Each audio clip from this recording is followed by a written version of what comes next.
S ನಮಸ್ಕಾರ, welcome back to bulletin express. ನಾನು Dhanukumar. Kannada cinema industry ಒಂದು ಕಾಲದಲ್ಲಿ ಭಾಳ ಹಿಂದೆ ಇತ್ತು. ಅಂದರೆ ಒಳ್ಳೊಳ್ಳೆ ಸಿನಿಮಾಗಳು ಬರ್ತಿದ್ವು, ಆದರೆ ಸಿನಿಮಾವನ್ನು ನೋಡೋಕ್ಕೆ ಯಾರು ಮುಂದಾಗ್ತಿರ್ಲಿಲ್ಲ. ಹೊರ ರಾಜ್ಯದವರಾಗಲಿ ಹೊರ ದೇಶದವರಾಗಲಿ ಕನ್ನಡ ಸಿನಿಮಾಗೆ ಸಪೋರ್ಟ್ ಮಾಡ್ತಿರಲಿಲ್ಲ. ಆದರೆ ಈಗ ಇತ್ತೀಚೆಗೆ ಎಲ್ಲ ಕೂಡ ಬದಲಾಗಿದೆ, ಎಲ್ಲ ಕೂಡ ಟೋಟಲಿ ಬದಲಾಗಿದೆ. ಕನ್ನಡ ಇಂಡಸ್ಟ್ರಿ ತುಂಬ ಅತಿ ದೊಡ್ಡದಾಗಿ ಬೆಳೆದು ನಿಂತಿದೆ.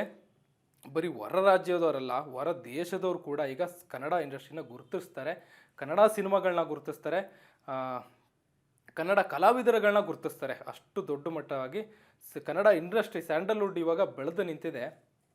ಆದರೆ ಎಲ್ಲೋ ಒಂದು ಕಡೆ ಅವಮಾನ ಆಗುವಂಥ ವಿಚಾರ, ಒಂದು ಚಿಕ್ಕ ವಿಚಾರ ಏನಂದರೆ, ಒಂದು OTT ಪ್ಲ್ಯಾಟ್ಫಾರ್ಮ್ ನೆಟ್ಫ್ಲಿಕ್ಸ್ ಅನ್ನೋ ಅಪ್ಲಿಕೇಶನ್ ಏನಿದೆ, ಇದರಲ್ಲಿ ಎಲ್ಲ ಥರದ ಸಿನಿಮಾಗಳು ಸಿಗುತ್ತೆ. ಇಂಗ್ಲೀಷ್, ಹಿಂದಿ, ಮಲಯಾಳಂ, ತಮಿಳು, ತೆಲುಗು, ಮರಾಠಿವರೆಗೂ ಸಿನಿಮಾ ಸಿಗುತ್ತೆ. ಕನ್ನಡ ಸಿನಿಮಾ ಸಿಗ್ತಾಯಿಲ್ಲ. ಯಾಕೆ ಅನ್ನೋದು ಮಾತ್ರ ಯಾರಿಗೂ ಗೊತ್ತಿಲ್ಲ. ಇಲ್ಲಿವರೆಗೂ ಯಾರೂ ಪ್ರಶ್ನೆನೂ ಮಾಡಿಲ್ಲ ವಿಚಾರವಾಗಿ. ಕನ್ನಡ ಸಿನಿಮಾ ಇಂಡಸ್ಟ್ರಿ ಇಷ್ಟು ದೊಡ್ಡದಾಗಿ ಬೆಳೆದು ನಿಂತಿದೆ. ಎಂತೆಂಥ ಸಿನಿಮಾಗಳನ್ನ ಕೊಟ್ಟಿದೆ ಕನ್ನಡ ಇಂಡಸ್ಟ್ರಿ. ಹೊರ ರಾಜ್ಯದವರು, ಹೊರ ದೇಶದವರು ನಮ್ಮ ಸ್ಯಾಂಡಲ್ವುಡ್ ಕಡೆಗೆ ಸೂಟ್ಕೇಸ್ ಇಟ್ಕೊಂಡ್ಬರ್ತಿದ್ದಾರೆ. ಅಷ್ಟರ ಮಟ್ಟಿಗೆ ಕನ್ನಡ ಇಂಡಸ್ಟ್ರಿ ಇವತ್ತು ಬೆಳೆದು ನಿಂತಿದೆ. ತುಂಬ ದೊಡ್ಡದಾಗಿ ಅಂದರೆ ತುಂಬ ದೊಡ್ಡ ಹೆಸರನ್ನ ಮಾಡಿದೆ. ಬರೀ ಹೊರ ರಾಜ್ಯ ಅಲ್ಲ, ಹೊರ ದೇಶದವರೆಗೂ, ಬಾಲಿವುಡ್, ಹಾಲಿವುಡ್ವರೆಗೂ ನಮ್ಮ ಕನ್ನಡ ಇಂಡಸ್ಟ್ರಿ ಕನ್ನಡ ಸಿನಿಮಾಗಳು ರೀಚ್ ಆಗಿದ್ದಾವೆ. ಇಂಥ ಟೈಮ್ನಲ್ಲಿ ಈ ನೆಟ್ಫ್ಲಿಕ್ಸ್ ಅನ್ನೋ ಅಪ್ಲಿಕೇಶನ್ನಲ್ಲಿ ಕನ್ನಡ ಸಿನಿಮಾ ಯಾಕೆ ಸಿಗ್ತಾ ಇಲ್ಲ ಅನ್ನೋದೇ ಪ್ರಶ್ನೆ. ಇದನ್ನು ಯಾರು ಕೂಡ ಪ್ರಶ್ನೆ ಮಾಡ್ತಾಯಿಲ್ಲ. ವಾಣಿಜ್ಯ ಮಂಡಳಿ ಆಗಿರ್ಬೋದು, ಅಥವಾ ಏನು ಕನ್ನಡ ಪರ ಹೋರಾಟಗಾರರು ಇದ್ದಾರೆ, ಸಾಕಷ್ಟು ಹೋರಾಟಗಾರರು ಇದ್ದಾರೆ ನಮ್ಮ ಕರ್ನಾಟಕದಲ್ಲಿ. ಕನ್ನಡ ಅಂತ ಆಗಿಂದನೂ ಹೋರಾಟ ಮಾಡ್ಕೊಬಂದಿದ್ದಾರೆ. ಅವರು ಕೂಡ ಈ ವಿಚಾರವಾಗಿ ಯಾರೂ ಪ್ರಶ್ನೆ ಮಾಡ್ತಾಯಿಲ್ಲ. ಇನ್ನು ಸಂಘ ಸಂಘಟನೆಗಳು ಬೇಕಾದಷ್ಟಿದ್ದಾವೆ, ಲೆಕ್ಕಕ್ಕಿಲ್ಲದಷ್ಟು ಕನ್ನಡ ಪರ ಸಂಘಟನೆಗಳು. ಆ ಸಂಘಟನೆಗಳು ಕೂಡ ಈ ವಿಚಾರವಾಗಿ ಯಾರೂ ಪ್ರಶ್ನೆ ಮಾಡ್ತಾಯಿಲ್ಲ. ಇನ್ನು ನಟ ನಟಿಯರು, ಕಲಾವಿದರು ಏನಿದ್ದಾರೆ, ಈ ಕಲಾವಿದರ ಗಮನಕ್ಕಿದು ಬಂದೇ ಇಲ್ಲ ಅನಿಸುತ್ತೆ ಇಲ್ಲಿವರೆಗೂ. ಈ ಅಪ್ಲಿಕೇಶನ್ನ ನಾವು ಬಳಸ್ತೇ ಇದ್ದಿದ್ರೆ ಪರವಾಗಿಲ್ಲ. ಕರ್ನಾಟಕದಲ್ಲಿ ಕನ್ನಡಿಗರು ಯಾರು ಬಳಸ್ತಾ ಇಲ್ಲ, ಅದಕ್ಕೆ ಕನ್ನಡ ಸಿನಿಮಾ ಬರ್ತಾ ಇಲ್ಲ ಅನ್ನಂಗಿದ್ರೆ ಬಿಟ್ಟಾಕೋಣ, ಇದು ದೊಡ್ಡ ವಿಷಯನೇ ಇಲ್ಲ. ಆದರೆ ನಮ್ಮವ್ರು ಸಾಕಷ್ಟು ಜನ ಈ ಅಪ್ಲಿಕೇಶನನ್ನು ಬಳಸ್ತಾ ಇದ್ದಾರೆ. ಕರ್ನಾಟಕದ 70% ಜನ ಈ ಅಪ್ಲಿಕೇಶನ್ ಬಳಸ್ತಾ ಇದ್ದಾರೆ, ನೆಟ್ಫ್ಲಿಕ್ಸನ್ನು. ಬೇರೆ ವೆಬ್ ಸೀರೀಸ್ಗಳನ್ನ ನೋಡ್ತಾರೆ, ಬೇರೆ ಸಿನಿಮಾಗಳನ್ನ ನೋಡ್ತಾರೆ. ಆದರೆ ನಮ್ಮ ಕನ್ನಡ ಸಿನಿಮಾಗಳನ್ನ ಹುಡುಕಿದ್ರೆ ಸಿಗೋದೇ ಇಲ್ಲ. ಒಂದೇ ಒಂದು ಸಿನಿಮಾ ಇಲ್ಲ ಕನ್ನಡ ಸಿನಿಮಾ. ಯಾಕೆ ಅನ್ನೋದೇ ಪ್ರಶ್ನೆ.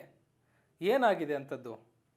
ಈ ಅಪ್ಲಿಕೇಶನ್ಗೆ ಕನ್ನಡದವರಿಂದ ತೊಂದರೆ ಆದರೂ ಏನಾಗಿದೆ? ಕನ್ನಡ ಇಂಡಸ್ಟ್ರಿಯಿಂದ ಪ್ರಾಬ್ಲಮ್ ಆದರೂ ಏನಾಗಿದೆ ಇವರಿಗೆ?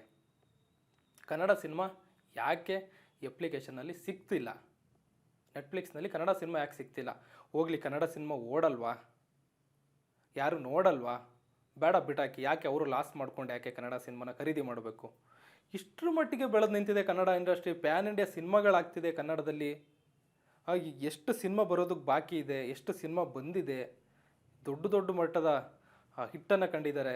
ಬಾಕ್ಸ್ ಆಫೀಸ್ ಹುಡಿಯಾಗಿದೆ ಕನ್ನಡ ಇಂಡಸ್ಟ್ರಿ ಸಿನಿಮಾಗಳನ್ನು ನೋಡಿ ಜನ. ಹೊರ ರಾಜ್ಯದ ಜನರು ಕೂಡ ಇವಾಗ್ಲೂ ಕಾಯ್ತಾ ಇದ್ದಾರೆ ಕಾತರದಿಂದ ಕನ್ನಡ ಸಿನಿಮಾಗಳನ್ನು ನೋಡೋದಕ್ಕೆ. ಅಷ್ಟರ ಮಟ್ಟಿಗೆ ಬೆಳೆದು ನಿಂತಿರುವಂಥ ಕನ್ನಡ ಇಂಡಸ್ಟ್ರಿ ಇವತ್ತು ಒಂದು ಅಪ್ಲಿಕೇಶನ್ನಲ್ಲಿ ಕನ್ನಡ ಸಿನಿಮಾ ಸಿಗ್ತಾ ಇಲ್ಲ, ನೆಟ್ಫ್ಲಿಕ್ಸ್ ಅನ್ನೋ OTT ಪ್ಲ್ಯಾಟ್ಫಾರ್ಮಲ್ಲಿ. ನಮ್ಮವ್ರು ಅಷ್ಟು ಜನ ಯೂಸ್ ಮಾಡೋರು ಇದ್ದರೂ ಕೂಡ ಯಾರು ಪ್ರಶ್ನೆ ಮಾಡೋಕ್ಕೆ ಮುಂದಾಗ್ತಿಲ್ಲ ಈ ವಿಚಾರವಾಗಿ. ಏನಕ್ಕೆ ಅಂತಲೇ ಗೊತ್ತಾಗ್ತಿಲ್ಲ. ಇನ್ಮೇಲಾದರೂ ಕೂಡ ಈ ವಿಚಾರ ಎಲ್ಲರಿಗೂ ತಲುಪಲಿ. ಯಾರ್ಯಾರಿಗೆ ತಲುಪಬೇಕೋ ಅಲ್ಲಿ ತನಕ ಶೇರ್ ಮಾಡಿ, ವಿಚಾರ ಎಲ್ಲರ ಕಿವಿಗೂ ಮುಟ್ಲಿ. ಮುಂದೆ ಒಂದಿನ ಈ ವಿಚಾರವಾಗಿ ಪ್ರಶ್ನೆಯನ್ನು ಮಾಡಲಿ ಅಂತ ಕೇಳ್ಕೊತ, ಯಾರ ಕನ್ನಡ ಸಂಘ ಕನ್ನಡ ಪರ ಹೋರಾಟಗಾರರಾಗಿರ್ಬೋದು, ಕನ್ನಡ ಪರ ಸಂಘಟನೆಗಳಾಗಿರ್ಬೋದು, ಸಿನಿಮಾ ಇಂಡಸ್ಟ್ರಿಗಾಗಿರ್ಬೋದು, ಎಲ್ಲರಿಗೂ ಶೇರ್ ಮಾಡಿ, ಎಲ್ಲರಿಗೂ ತಲುಪೋವರೆಗೂ ಶೇರ್ ಮಾಡಿ, ಎಲ್ಲರ ಗಮನಕ್ಕೂ ಬರಲಿ. ಇದು ಯಾರ ಗಮನಕ್ಕೂ ಬಂದಿಲ್ಲ ಅಂತ ನನ್ನ ಅನಿಸಿಕೆ ಇಲ್ಲಿವರೆಗೂ. ಇದು ಏನು ಚಿಕ್ಕ ವಿಚಾರ ಅಲ್ಲ, ಇದು ತುಂಬ ದೊಡ್ಡ ವಿಚಾರನೇ. ಯಾಕಂದರೆ ಇಷ್ಟು ಜನ ನಮ್ಮವರು ಆ ಅಪ್ಲಿಕೇಶನನ್ನು ಯೂಸ್ ಮಾಡ್ತಿದ್ದಾರೆ. ಆದರೂ ಕನ್ನಡ ಸಿನಿಮಾ ಸಿಗ್ತಾ ಇಲ್ಲ ಅನ್ನೋದು ಎಲ್ಲೋ ಒಂದು ಕಡೆ ಕನ್ನಡಿಗರಿಗೆ ಅವಮಾನ, ಕನ್ನಡ ಸಿನಿಮಾ ಇಂಡಸ್ಟ್ರಿಗೆ ಅವಮಾನ. ಈ ಅವಮಾನನ ತಡ್ಕೊಂಡು ಇರಬಾರ್ದು ನಮ್ಮವರು. ಸೊ ಶೇರ್ ಮಾಡಿ, ಇದು ಎಲ್ಲಿವರೆಗೂ ಆಗುತ್ತೆ ಅಲ್ಲಿವರೆಗೂ ಶೇರ್ ಮಾಡಿ. ಎಲ್ಲರಿಗೂ ತಲುಪೋ ರೀತಿ ಶೇರ್ ಮಾಡಿ. ಮತ್ತಷ್ಟು ಇನ್ನಷ್ಟು ಮಾಹಿತಿಗಾಗಿ ನೋಡ್ತಾ ಇರಿ ಬುಲೆಟಿನ್ ಎಕ್ಸ್ಪ್ರೆಸ್. ಸ್ವಾದಿಷ್ಟತೆಯ ಸ್ವಾದ, ತಾಜಾತನದ ಆಹ್ಲಾದ, ಉತ್ತಮ ಆರೋಗ್ಯ ಮತ್ತು ಹೆಚ್ಚಿನ ರೋಗ ನಿರೋಧಕ ಶಕ್ತಿಯ ವೃದ್ಧಿಗೆ ಈಗ ನಿಮಗೆ ಸಿಗುತ್ತಿದೆ ಉತ್ತಮ ಗುಣಮಟ್ಟದ ಪೌಷ್ಟಿಕಾಂಶ Shri Vaidik millet health mix. ಇದು ಸಿರಿಧಾನ್ಯಗಳ ಸಂಪತ್ತು.